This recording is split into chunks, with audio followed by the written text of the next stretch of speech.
Muy buenas tardes, queridos amigos, queridos hermanos. Bienvenido nuevamente a la lección de Esdras. Y en esta ocasión vamos a estudiar la construcción del templo. Y nos quedamos en que para el mes séptimo, poco después de la llegada de Palestina, probablemente en el verano 536 a.C., los recién repatriados se congregaron en Jerusalén para la inauguración del servicio del nuevo templo. Y comenzaron a celebrarse los servicios de sacrificio como ellos estaban acostumbrados a hacerlo antes de la despatriación. Y comenzando con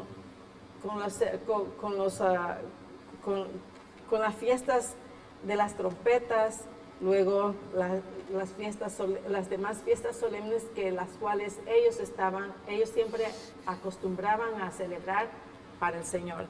Y en esta ocasión vamos a seguir con el hermano Sebastián, porque allí nos quedamos. Y hermano Sebastián, bien, ¿qué preparaciones se estaban realizando para la construcción del templo?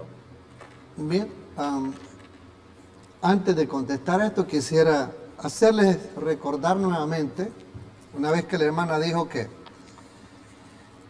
antes de empezar a poner la mano de obra en lo material, ellos se dedicaron a Dios. Y eso es de suma importancia porque hay un pasaje en la Biblia que dice que si Jehová, este es el Salmo, si Jehová no edificare la casa, en vano trabajarán los que la edifican, o los edificadores. Ese es Salmo 27, si no mal recuerdo ahorita.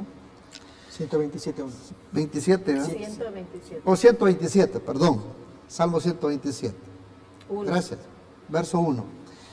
Entonces es importante que tomemos en cuenta que el pueblo tenía que someterse a dar ese paso tan importante, reconectar lo espiritual con Dios, y recordemos que ellos tenían un factor problema en sus propias vidas también. Lo decía el versículo 3, porque asentaron las bases del altar de sacrificio, bien que tenían miedo de los pueblos de las tierras, y ofrecieron sobre él holocausto a Jehová, holocaustos a la mañana y a la tarde. Ahí nos habíamos quedado explicando todo eso.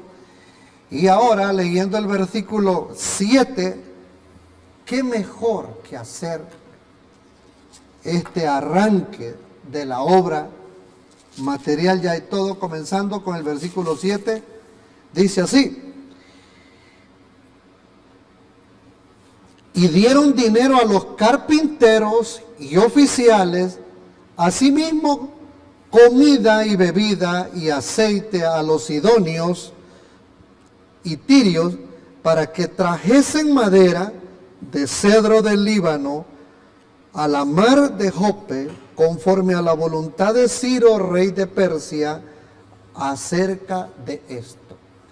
Hoy en nuestros días podríamos decir nosotros que a un constructor, a un maestro de obra, una vez que se hace el contrato, se le da un anticipo para invertirlo en material. Usted puede ver este principio aquí, que si bien habían buscado a las personas que tenían que llevar a cabo la obra, tenían que buscar el material que no tenían y comprarlo, y que no hiciera falta ningún tipo de provisión para que la obra no sufriera ninguna demora. Es interesante y bonito ver esta escena, como un pueblo, después que se dedicó a Dios, como dice el libro de San Mateo capítulo 6, versículo 33, busca primeramente el reino de Dios y su justicia, y las demás cosas Dios se encargará en traerlas. Así es que es hermoso ver que a estos hombres se les encomendó la obra y que no les hiciera falta nada. Pastor, ¿cuándo empezaron ellos la obra de construir el templo? ¿En qué tiempo? Aparece revelado en el capítulo 3 de Esdras, versículo 8, en el año segundo de su venida a la casa de Dios en Jerusalén. Entonces ya estamos hablando desde el año 536, 535, allí en ese arco de año. En el mes segundo comenzaron Zorobabel, hijo de Salatiel, Jesúa o Josué, es igual, hijo de Josadac, y los otros sus hermanos, los sacerdotes y levitas, y todos los que habían venido de la cautividad a Jerusalén. Y pusieron a los levitas de 20 años arriba para que activasen la obra de la casa de Jehová. Lo que importa acá es mirar el tiempo, porque ya luego se va a ver con los profetas contemporáneos, esto es Ageo, que va a ser el profeta mayor, ya anciano, y un contemporáneo, el profeta Zacarías, que va a ser el hombre joven, que también en estos tiempos comienzan a aparecer para reactivar la obra, debido a que hubo un sosiego, un detenimiento, y se debió a que esta gente estaban recibiendo opresión, negativas, oposición de los circundantes. Esto va a aparecer claramente en el capítulo 4, o sea, capítulo que veremos más adelante. Pero ahí uno puede ya estar mirando anticipadamente que había enemigos que entorpecerían la obra. Entonces Dios, en consecuencia, necesitaba que los hombres estuvieran unidos como un solo hombre, dice el texto también en el capítulo 3. Unidos en espíritu, en propósito, con sus ofrendas, con su buena voluntad, a la vez que líderes sanos, como lo eran Zorobabel y Josué sacerdote, dirigiendo a toda la congregación. Y unido el pueblo también. Ellos, a pesar de la precariedad de la situación, al haber enemigos, no estaba todo terminado, estaban en proceso. No obstante, Dios quería premiarlos, como iremos viendo, que este templo superaría en gloria al templo que había sido destruido por Nabucodonosor, el famoso templo de Salomón. Ahora venía el nuevo templo, y este templo, el segundo templo, se le llama también el templo de Herodes, porque se lo construyó, pero se detuvo, y Herodes, el grande, aquel que hizo matar a los niños en Belén, es conocido no solamente por sus locuras como asesino, sino también por un hombre dedicado fuertemente a la arquitectura. Él era amante de las construcciones, él hizo muchas construcciones que los judíos se gozaron. Él remodeló Jerusalén, especialmente el templo, él gastó plata para que se pusiera tan bello como llegó a hacerlo también. ¿Sí? Entonces, este es el punto en que la gente está en actividad, unidos como un solo hombre, de acuerdo a lo que estamos leyendo acá en el texto bíblico. Hermano Sebastián, ¿por quién fue colocada la primera base del templo? Bien, los invito a que vayamos al libro de Zacarías capítulo 4, versículo 9. Zacarías 4, versículo 9. Dice así la palabra de Dios. Las manos de Zorobabel echarán el fundamento a esta casa, y sus manos la acabarán, y conocerás que Jehová de los ejércitos me envió a vosotros. Ya habíamos venido hablando del liderazgo de Jesúa como líder espiritual y Zorobabel como gobernador o político, el vocero del pueblo. Donde quiera que se necesitara, este hombre tenía ese potencial y ese don que Dios le había dado, como también Dios le estaba dando el privilegio de que él pusiera la primera piedra. De hecho, yo estuve analizando este pasaje y me hizo pensar que cada obra pública de un representante político civil, cuando es invitado a inaugurar una obra, hemos visto nosotros un corte que hacen cuando En un listón. con un listón y una tijera, cuando en realidad van a dar la primera orden o iniciativa a construir algo, ya sea un puente, ya sea un parque, ya sea un campo para la sociedad y todo. Ellos ponen ese primer palazo o esa primera piedra que van a poner, hay un representante que lo hace. Yo me imagino que de la Biblia vienen todas estas ideas que los hombres hoy vemos practicarlo y manifestarse públicamente. Este Zorobabel no solo había venido sobresaliendo, sino que cada día engrandecía más a Dios, tanto así que el versículo lo dice bien claro, dice, no solo él pone la base, sino que sus manos servirán también para dar la culminación de esta obra.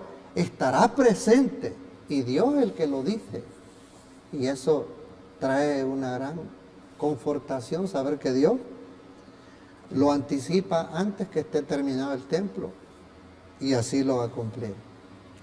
Pastor, aquí en este versículo dice, las manos de Zorobabel echarán el simiente de esta casa y sus manos la acabarán. Y conocerás que Jehová de los ejércitos me envió a vosotros. Okay. Cuando está hablando de echarán el cimiento de esta casa, o sea, ¿qué es lo que está tratando de decir? Y además, él fue el que asistió a la obra, él fue el único que asistió a la obra para comenzar todo eso. Él era el líder político, y si bien es cierto, las palabras aquí están agradables al mencionarlo a este hombre. Recordemos que él se mueve en un rango de más de 20 años, desde el año 537 hasta el 517, y más allá todavía. Sin embargo, se lo menciona, pero también tenemos que entender el contexto, especialmente de la segunda parte del 517. Y es que, siendo líder político, hubo un momento en que él bajó la guardia, por lo cual tienen que aparecer los grandes profetas Ageo y Zacarías, quienes van a llamar la atención a Zorobabel. Allí, cuando uno lee los textos de estos dos profetas, Zacarías y Ageo, especialmente Ageo, que trae amonestaciones, tanto para Zorobabel como para su compañero, Josué sacerdote, porque su liderazgo estaba decayendo. La gente no estaba haciendo la voluntad de Dios. De eso trata el libro de Ageo. Si nos acordamos, hay porciones donde dice, es tiempo para que ustedes hagan sus casas artesonadas y mi casa quede así desierta como lo está. Claro, no se había completado la construcción y estamos hablando aproximadamente año 518, casi unos 20 años después, por lo cual tienen que aparecer estos dos grandes profetas. Esto no es una alabanza para Zorobabel, no, al contrario. De hecho, Josué tampoco es alabado.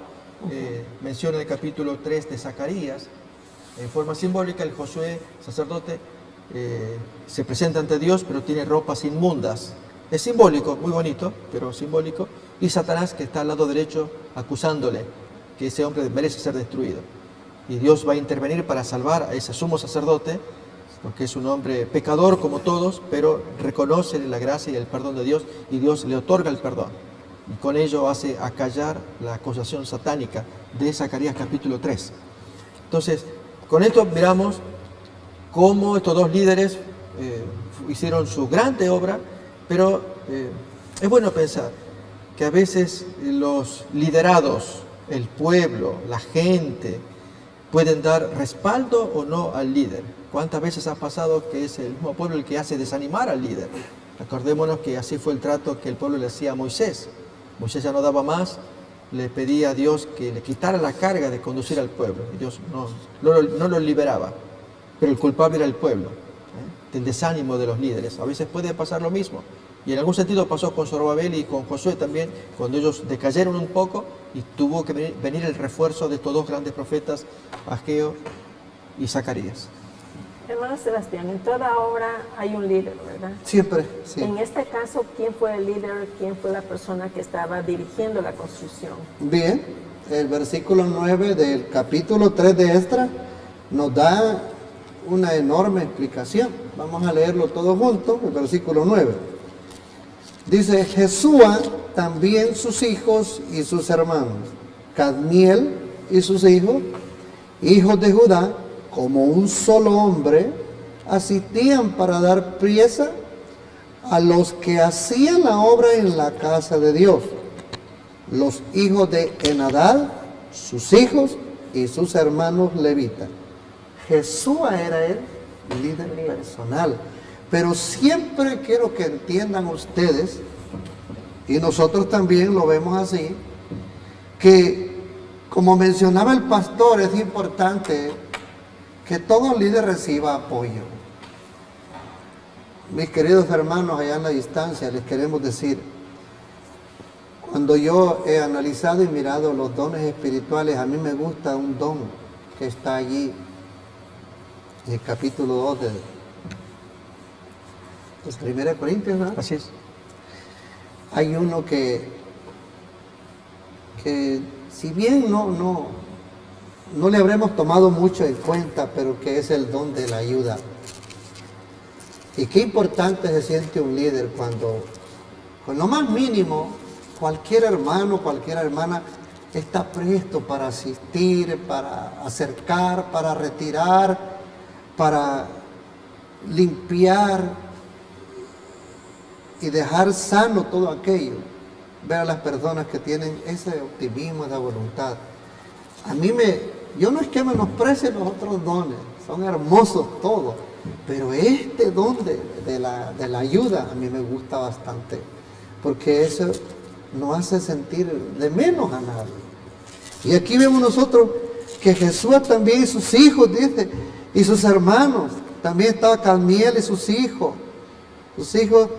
de Judá, como un solo hombre asistían para dar prisa a aquellos que se les había dado dinero para comprar el material. Qué hermoso es ver que todos ponían un granito de arena para asistir a los hombres que estaban a cargo de la obra.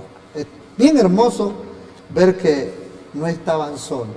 Y yo espero que en ninguna iglesia haga falta este don de la ayuda. Y si por ahí había una hermanita, un hermano, aún a que se sienta un poco imposibilitada físicamente o decaída espiritualmente, a mí me gusta llevar e invitar a la obra misionera a los hermanos que se sienten inaptos para hacer la obra misionera. Me gusta llevarme a ese tipo de gente. ¿Por qué? Yo solo le digo, ven, vamos, acompáñame, no hagas nada, solo acompáñame. Y yo ya me siento apoyado. Al ver cómo se hacen las cosas, algo se le va a pegar. Es importante tomar en cuenta a todo hermanito, a toda hermanita de la casa de Dios. ¿Y por qué a un vecino que quiere ayudar también? Recordemos que cuando salía Ciro apoyando a este pueblo y lo ayudaba, como que lo encarrilaba y todo, también todos los que pertenecían al reino estaban ayudando con ofrendas voluntarias. Nunca hay que quitarle a la gente ese impulso de querer ayudar, un apoyo a la causa de Dios. Así es que, si bien es cierto que los que tienen los dones especiales, tan hermosos de todo, pero no se les olvide el don de ayuda, tan hermoso, tomarlo en cuenta en toda obra. Aquí lo podemos ver que todo este grupo de jóvenes apoyaba a Jesús en esta linda obra.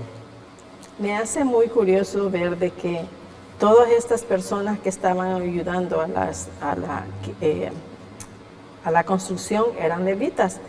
Y más que todo Jesús era el supervisor de la obra y tenía 3 grupos a su cargo, ¿sí? Probablemente construido en Jesús era el jefe del sacerdocio, ¿cierto? Tenía ese cargo, era un sacerdote. Era un líder espiritual. Y dice, Cadmiel representaba a la tribu de Judá. Sin duda, Enadad dirigía las categorías inferiores del personal del templo. Pero menciono esto, hermanos, porque al final del versículo de Esdras 3:9 dice, los de Esnadad, sus hijos y sus hermanos, dice, si ustedes se fijan al final dice levitas, o sea que el pueblo de Israel respetaba, comenzó a dar sus respectivos trabajos de acuerdo a lo que anteriormente ellos hacían, lo que el Señor ya desde Moisés, cuando estaban en el desierto, les comenzó a dar su trabajo. Es así, ¿verdad? Sí. Quisiera yo Sí, diga. Agregar tomar en cuenta un pasaje que me estaba yendo, tomando en cuenta el don de la ayuda, y que a menudo quizás hemos dejado a algunos hermanos por ahí, quizás con un poco de valor, quizás.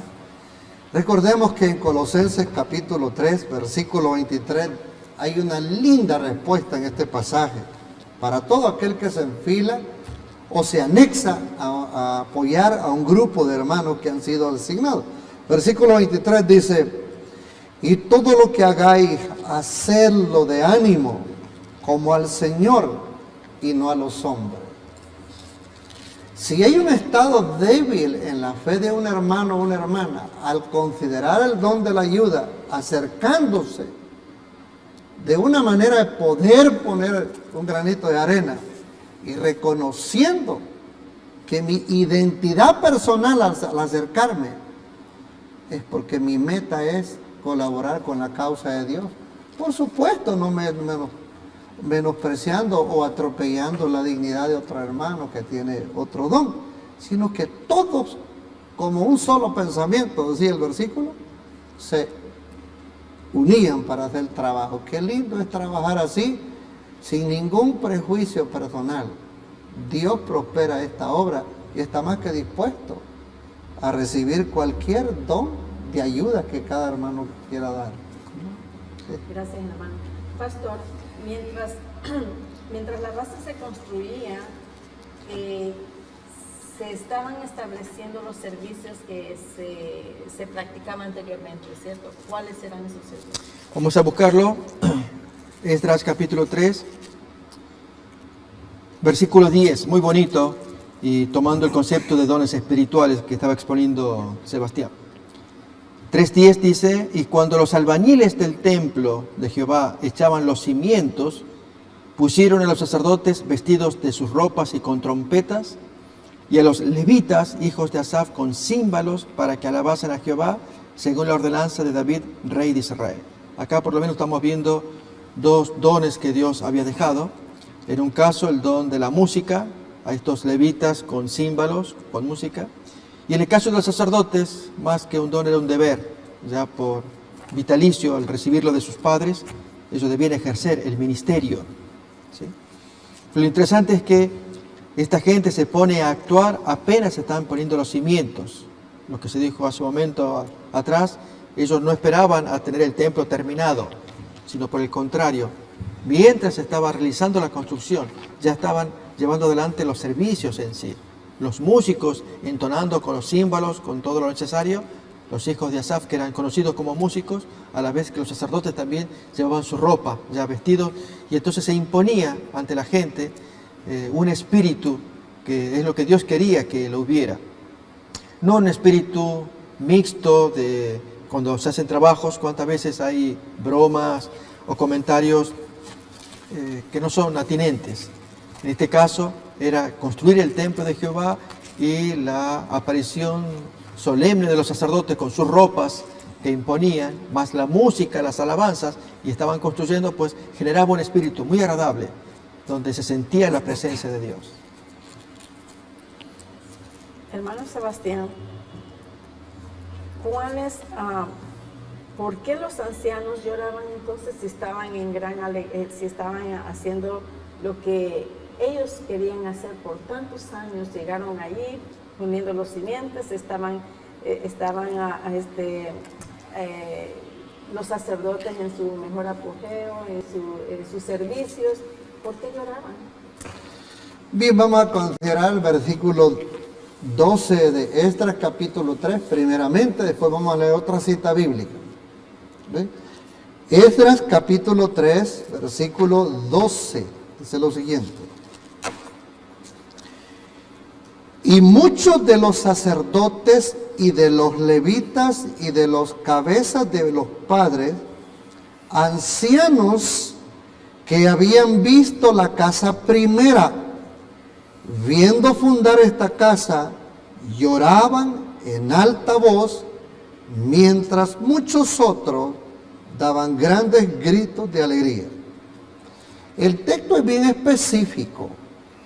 Dice bien que ellos eran grandes de edad ya, estos ancianos, que habían tenido la oportunidad en su previa juventud de haber visto a sus padres quizás celebrar estas fiestas en el templo anterior, antes de haber sido llevado a ellos cautivos. Y muchos quizás murieron en el exilio. Y los que pudieron regresar volvieron a reconectarse nuevamente con las experiencias en su época juvenil, o estando jóvenes ellos, después de haber llegado del cautiverio. Lloraron, dice, con mucha tristeza. Vamos entonces a analizar la segunda cita bíblica. Segunda Crónica, capítulo 7, y vamos a leer del versículo 14 hasta el 16. Segunda Crónica 7, 14 hasta el 16. Dice así: si se humillare mi pueblo, sobre los cuales mi nombre es invocado, y oraren y buscaren mi rostro, y se convirtieren de sus malos caminos, entonces yo oiré desde los cielos y perdonaré sus pecados y sanaré su tierra. Ahora estarán abiertos mis ojos y atentos mis oídos a la oración en este lugar, pues que ahora he elegido y santificado esta casa, para que esté en ella mi nombre para siempre, y mis ojos y mi corazón estarán ahí para siempre. Recordemos que ellos con pie derecho hicieron lo correcto, sacrificaron en el altar antes de empezar a trabajar, reconociendo que ellos por manos enemigas fueron llevados cautivos, y ahora al regresar se estaba despertando cierto aledaños alrededor de ellos, cierta oposición y enemistad. Vaya usted a saber, sin causa, ¿no?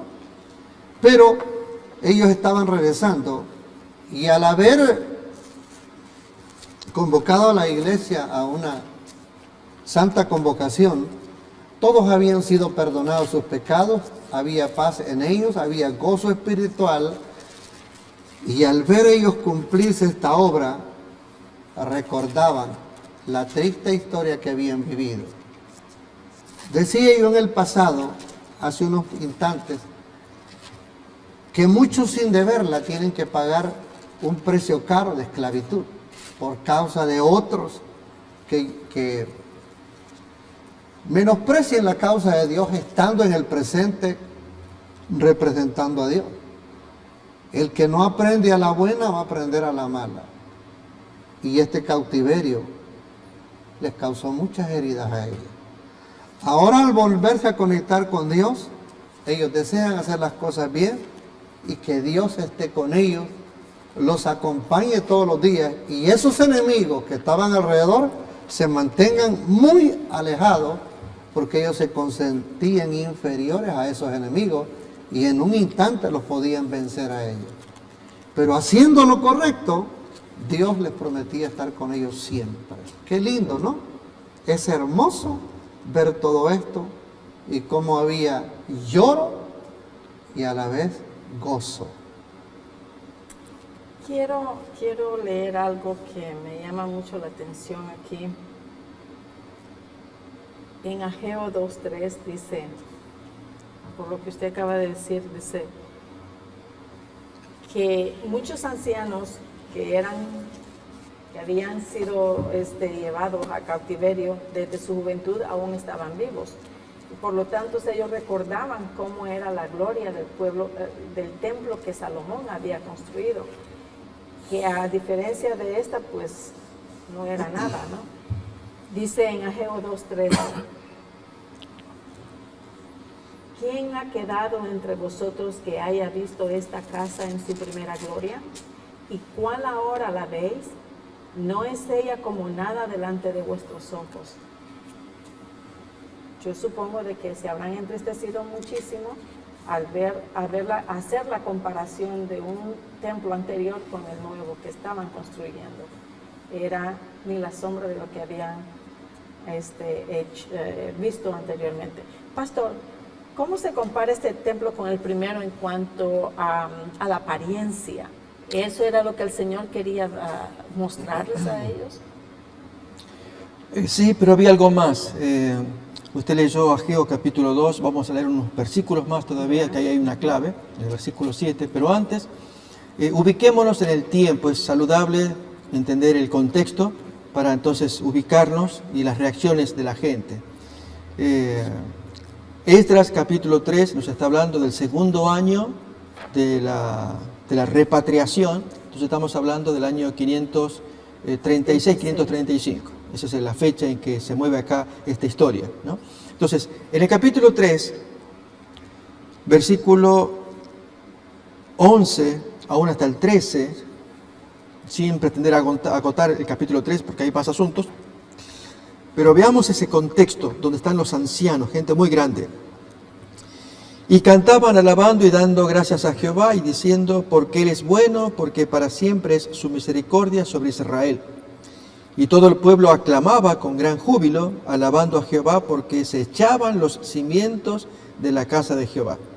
Y muchos de los sacerdotes, de los levitas y de los jefes de casas paternas, ancianos que habían visto la casa primera, viendo echar los cimientos de esta casa, lloraban en alta voz, mientras otros muchos daban grandes gritos de alegría. Y no podía distinguir el pueblo el clamor de los gritos de alegría, se supone de los jóvenes, de la voz del lloro de los viejos, porque clamaba el pueblo con gran júbilo y se oía el ruido hasta de lejos todavía. Entonces, si para el año 536, calculemos, al año 586 en que fue destruido este templo por Nabucodonosor, entonces tenemos un arco de 50 años, es el tiempo. Por lo tanto, si había sobrevivientes para este tiempo, 50 años más tarde, habrían sido jóvenes seguramente, calculemos edades, 20, 30 años quizás, que podían haber disfrutado de la gloria de mirar el templo de Salomón, y que ahora lo veían en nada, destruido, y que estaban reconstruyéndolo. Pero aquí que mientras se reconstruía, lógicamente, esa gente anciana gritaba de tristeza, de lloro, que supuestamente nunca iban a recuperar la gloria de aquel primer templo. Mientras que los jóvenes, gente más joven que ellos, pues de alegría sabiendo que se volviera a reanudar los servicios. Ok, esto pasa en el 536. Ahora vamos a ver el contexto de Ageo, también el mismo fenómeno, pero unos años más adelante. Entonces vamos al libro de Ageo, capítulo 2, y estamos hablando del año 520 antes de Cristo, así que habían pasado 16 años más tarde. Así que si había ancianos, ya estarán muy, muy ancianitos. Y vuelven a aparecer los gritos de llanto también, similares. Pero hay una lección de parte de Dios. Y esta es la lección que queremos aprender, ¿sí? Y es que habíamos dado un arco de, dijimos 70 años, podían haber sido 60. Recordemos que hay 50 años entre 586 y el 536, que es el año en que ya Ciro ya da las órdenes que comiencen a reconstruir. Y cuando están reconstruyendo, pues el llanto de esa gente grande. Pero aquí que 16 años más tarde pasa lo siguiente. Entonces leemos Ageo, capítulo 2. En el mes séptimo, a los 21 días del mes, leo el 1.15 para ver el contexto. En el día 24 del mes sexto, que es el segundo año del rey Darío. Y ahí tenemos ya entonces la fecha, al decir Darío I el Grande. Esto es 520 de la era cristiana, antes de Cristo. Entonces, en el mes séptimo, a los 21 días del mes, viene palabra de Dios a Ageo. Y háblale a Zorobabel, hijo de Salatiel, gobernador de Judá, y a Josué, hijo de Josadac, sumo sacerdote, y al resto del pueblo, diciendo. Y entonces ahí viene una especie de provocación del Señor, pero con un tremendo mensaje, ¿sí? ¿Quién ha quedado entre vosotros que haya visto esta casa en su gloria primera? En el 586, cuando vino la destrucción de Nabucodonosor. Calculen 520, así que hay, ¿cuántos años? Del 586 al 20, hay 66 años de diferencia. Entonces, podía haber gente muy anciana. ¿Quién ha quedado entre vosotros que haya visto esta casa en su gloria primera? ¿Y cómo la veis ahora? ¿No es ella como nada? Habían pasado 16 años y no se reconstruía.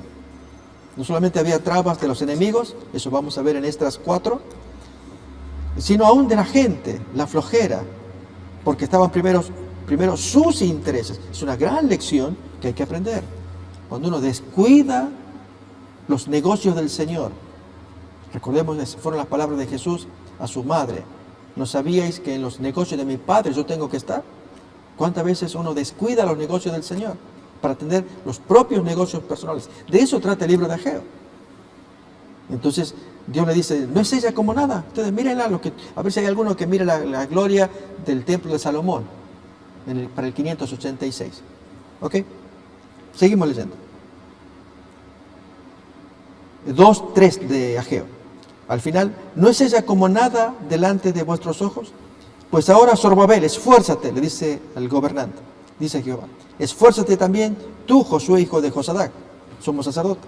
Cobrad ánimo, pueblo todo de la tierra, dice Jehová, y trabajad, porque yo estoy con vosotros, dice Jehová de los ejércitos. Según el pacto que hice con vosotros cuando salisteis de Egipto, así mi espíritu estará en medio de vosotros.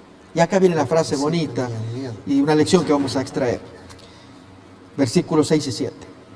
Porque así dice Jehová de los ejércitos: de aquí a poco yo haré temblar los cielos y la tierra, el mar y la tierra seca, y haré temblar a todas las naciones, y vendrá el deseado de todas las gentes, la aparición del Cristo, y llenaré de gloria esta casa, ha dicho Jehová de los ejércitos.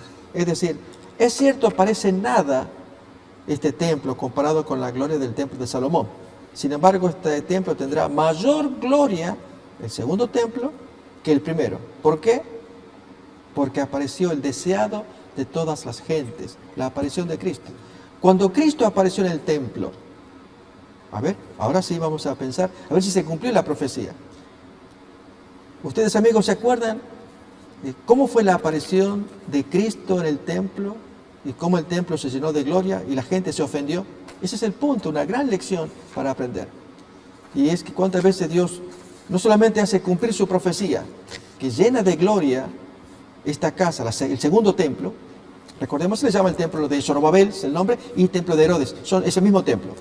Se les tiene ese nombre y se le dio gloria. Pero la gente rechazó.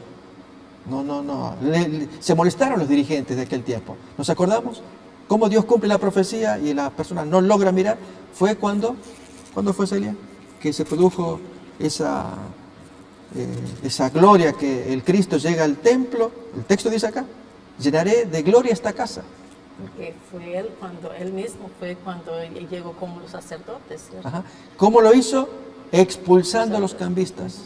Y eso dolió mucho. ¿Y quién es este hombre para hacer semejante alboroto y traer desorden? Notemos, trae gloria, limpieza del templo. Cumple Dios su promesa, su palabra, su profecía. Sacó a todos los vendedores. Sacó a toda la gente que traía esa que hacían la cueva de ladrones. Jesús pone orden, trae gloria, pero no es bien recibido. Entonces, saquemos esa lección. ¿Cuántas veces Dios puede comunicarse con nosotros y no captamos cómo Él nos habla? Y por lo tanto hace falta discernimiento espiritual. Y solamente leyendo atentamente la palabra de Dios. Hermano Sebastián, ¿qué dijo el Señor respecto a este templo? Bien, vamos a seguir nuevamente con Esdras, capítulo 3, versículo 9.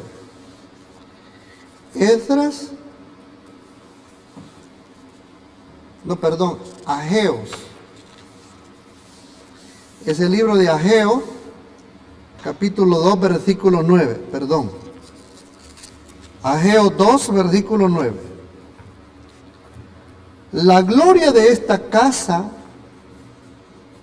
postrera será mayor que la de la primera, ha dicho Jehová de los ejércitos, y daré paz en este lugar, dice Jehová de los ejércitos. ¿Cómo fue la gloria de la primera? Quisiera usted que miráramos un poquito lo que dice la palabra de Dios, cómo fue la gloria de la primera. Primera Crónica 29, 1 en adelante. Primera de Crónica 29, 1 en adelante.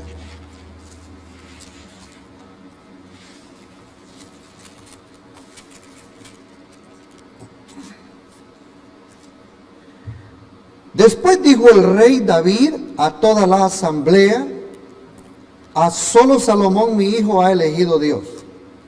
Él es joven y tierno y la obra grande, porque la casa no es para hombres, sino para Jehová Dios.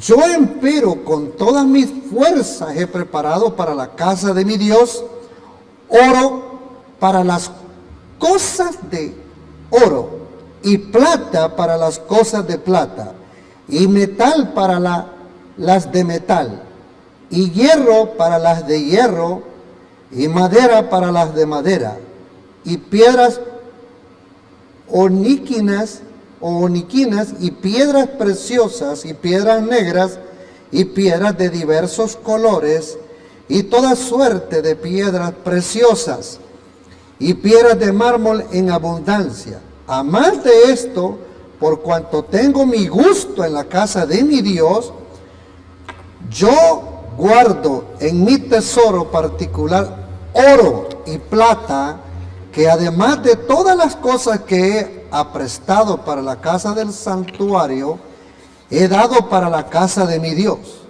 a saber 3,000 talentos de oro de Ofir, y 7,000 talentos de plata afinada para cubrir las paredes de la casa de Dios, de las casas, perdón. Oro pues para las cosas de oro, y plata para las cosas de plata, y para toda la obra de manos de los oficiales. ¿Quién quiere hacer hoy ofrenda a Jehová? Al continuar todo esto, vamos a ver nosotros un gran tesoro que se dedica a la causa de Dios. Así es que dice el versículo 7, y dieron para los servicios de la casa de Dios 5,000 talentos de oro, y 10,000 sueldos, y 10,000 talentos de plata, y 18,000 talentos de metal, y 5,000 talentos de hierro, y todo el que se halló con piedras preciosas, diólas para el tesoro de la casa de Jehová, en mano de Jehiel, gersonita, y holgóse el pueblo de haber contribuido su voluntad, porque con entero corazón ofrecieron a Jehová voluntariamente. Si leyésemos todo el capítulo, nos daríamos cuenta nosotros la fortuna que se invirtió en este templo. Y por eso es que preguntó Ageo, versículo 3, fue pues palabra, 2:3, perdón. ¿Quién ha quedado entre vosotros que haya visto esta casa en su primera gloria? ¿Y cuál ahora la veis? ¿No es ella como nada delante de vuestros ojos? Versículo 9. La gloria de esta casa postrera será mayor que la primera, ha dicho Jehová de los ejércitos, y daré paz en este lugar, dice Jehová de los ejércitos. Versículo 7. Y haré temblar a todas las gentes, y vendrá el deseado de toda la gente, y henchiré esta casa de gloria, ha dicho Jehová de los ejércitos. Ahora vamos a ver Mateos 12:6. Mateos capítulo 12, versículo 6.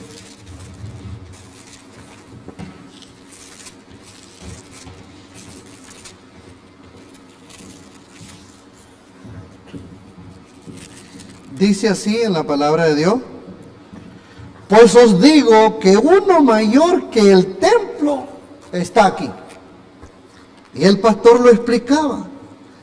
Después de que Cristo regresara, bien empoderado del Espíritu Santo, encuentra la casa de Dios hecha un desastre, llena de comerciantes,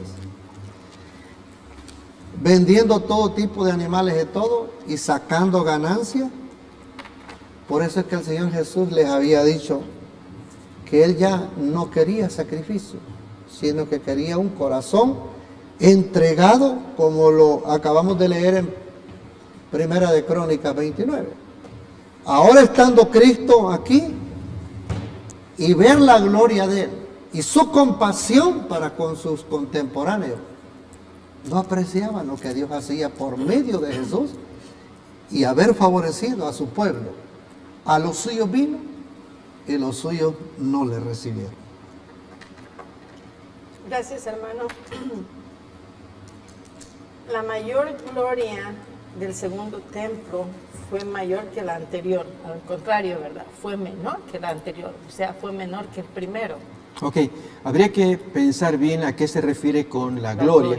Si es como leyó Sebastián de Crónicas capítulo 29, la construcción que traía David, que había buscado tanta riqueza, había acumulado, más las donaciones de la gente también, levantó un fastuoso templo, Salomón, por orden de Dios, un bonito, un bello templo, una belleza de la antigüedad.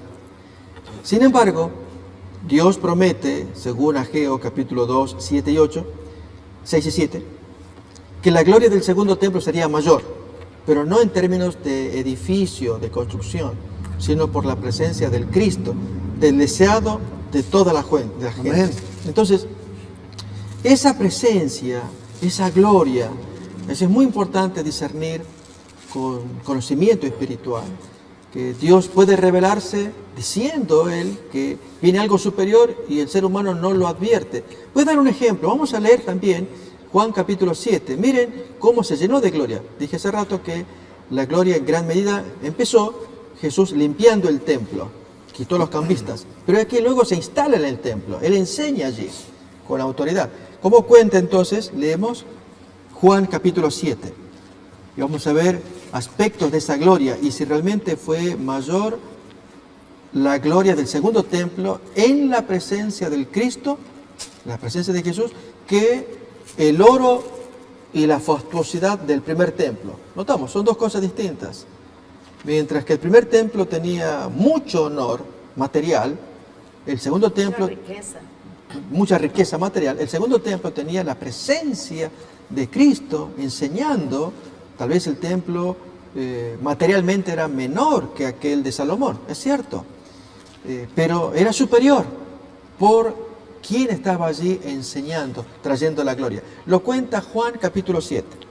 Abrimos así el texto en el versículo 45. Miren la reacción de los oyentes. En este caso eran los alguaciles, los guardias del templo. Los alguaciles vinieron a los principales sacerdotes y a los fariseos y estos les dijeron, ¿por qué no lo habéis traído? Los alguaciles respondieron, jamás hombre alguno ha hablado como este hombre.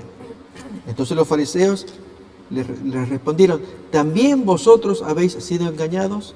Notemos, se estaba apareciendo en la gloria de Dios, en la enseñanza de Cristo, en la persona, en su mensaje allí, en la misma base del templo. Y esa gloria prometida de Ageo, capítulo 2, 6 y 7, los dirigentes ahora de este templo no la estaban percibiendo. Y este es un gravísimo error de quienes se precian de dirigentes espirituales de una iglesia. Así también Dios puede comunicarse en nuestro tiempo, cuando Él hará cumplir sus profecías, que las hay varias, que tienen que ver con los últimos días, y especialmente con el contenido del mensaje de la verdad presente, las cosas que todas las iglesias deben saber acerca de los tres últimos mensajes que Dios deja a la humanidad antes de que Cristo baje del cielo. E incluso el mensaje que tiene que ver con el reproche que Dios tiene a su propio pueblo, esto es el mensaje a la Odisea de Apocalipsis capítulo 3. Es decir, Dios envía mensajes, pero es posible que el líder no lo discierna. Es lo que estamos mirando acá en Juan 7.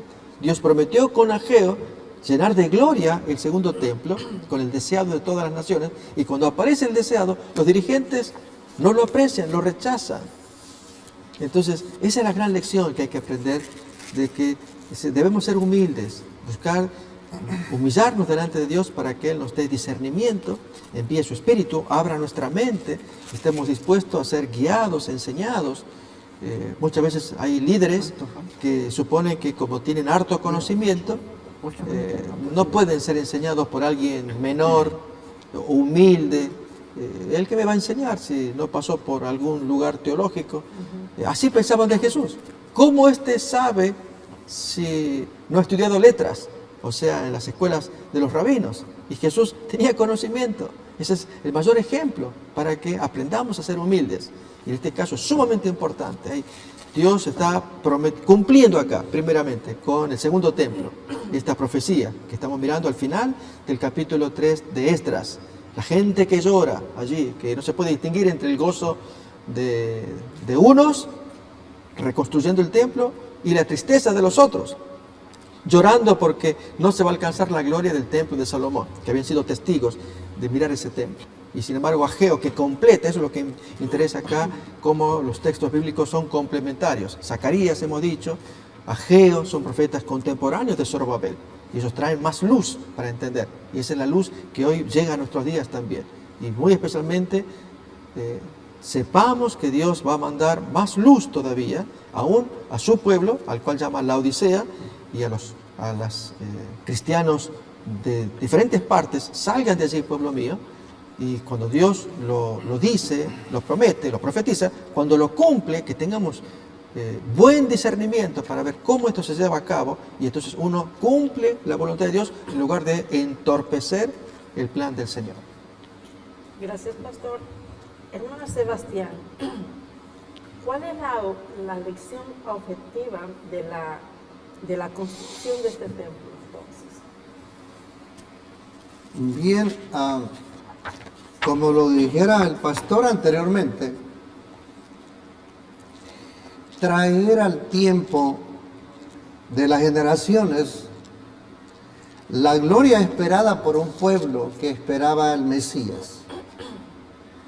El pastor explicó de que los ministeriles fueron a traer a Cristo Jesús, prenderle y entregarlo a manos, diríamos, inicuas, ¿no?